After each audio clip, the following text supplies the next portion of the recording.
Hey, it's Jared and Jeff. Or some people might know me as Big Jeff because I'm 6'2" tall. So Right. Big Jeff. Yeah. and little Jared. Hey, it's been a couple weeks, but this week, good to see you, man. Thank you, my friend. Good to be here. Good to Yeah. be together again. Absolutely. And we're another week, by the way, without Hardy.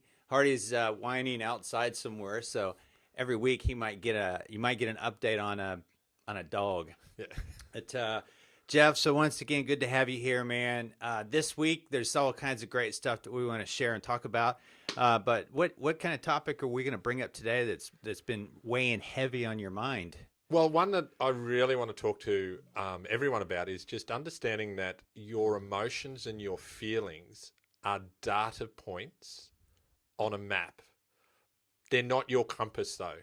They're not the things steering you. They are just things you're experiencing. You're feeling these big emotions. You're feeling that, whether it's overwhelm or stress, anxiety, whatever that happens to be.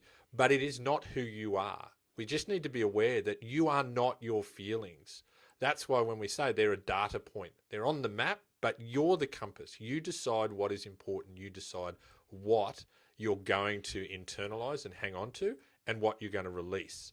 The most important thing is to move through the feelings, So whatever they happen to be. All right, cool. Let me stop you there for a second. So for the average person that could be listening to this, can you give me an example of what you mean that somebody could be struggling with? Yeah, well, let's talk about stress because everyone's under stress at the moment. Yes, that's perfectly natural. That's what, as human beings, we are aware of stress. We have fight, flight, and freeze. That's part of who we are. However, when you say you are a stressed person, you're negatively reinforcing that stress. Oh, hold on a second. I'm getting an aha moment. That's it. That's the idea. Does that mean that the words, and I've heard this before over the years, but the words that you choose will dictate your feelings and emotions. So if you're thinking these words, you're only going to go ahead and create that feeling and that emotion. So trying to Yes. minimize those negative words with it. So focusing on stress. If you Yep. walk around saying, I am stressed, and you keep saying, I'm a stressful person, I'm stressed all the time, guess what? You're going to feel stress more than you would normally because it's become a personality trait. It's actually become a habit of finding stress. The body is a prediction machine, your brain, I should say. It's a prediction machine. It's always going to find more stress for you. It's really good at that. What you need to reframe and try and do is I am feeling stressed because I'm tired, because I am overwhelmed, because I am sad, because I am angry.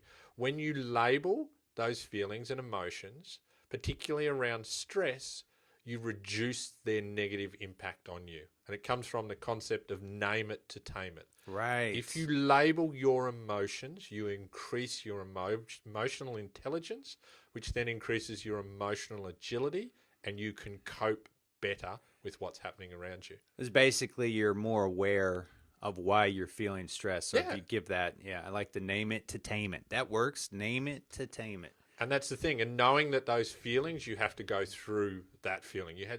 There are times you can't act out that feeling, but don't bottle it, don't push it down. When you push it down, it comes out somewhere or on someone else who never did the thing.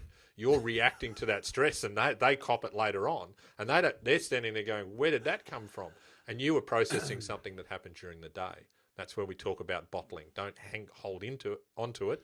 Make sure you move through the process. That is a fantastic tip.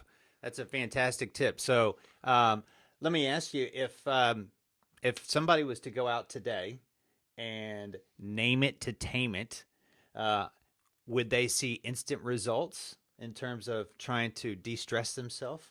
No, not at all. It's like anything. It's a habit. You have to develop the practice and you have to do it daily to get better at any skill. I do endurance cycling. Jared does endurance running. You don't just go out and suddenly do these crazy big events. You build up to them. You actually work into it. Name it to tame it, exactly the same thing. It will not instantly reduce your stress. However, over time, you will get the habit of naming your emotions and your feelings, which will then reduce their negative impact on you. Mate, great tip. Thanks so much, Jeff.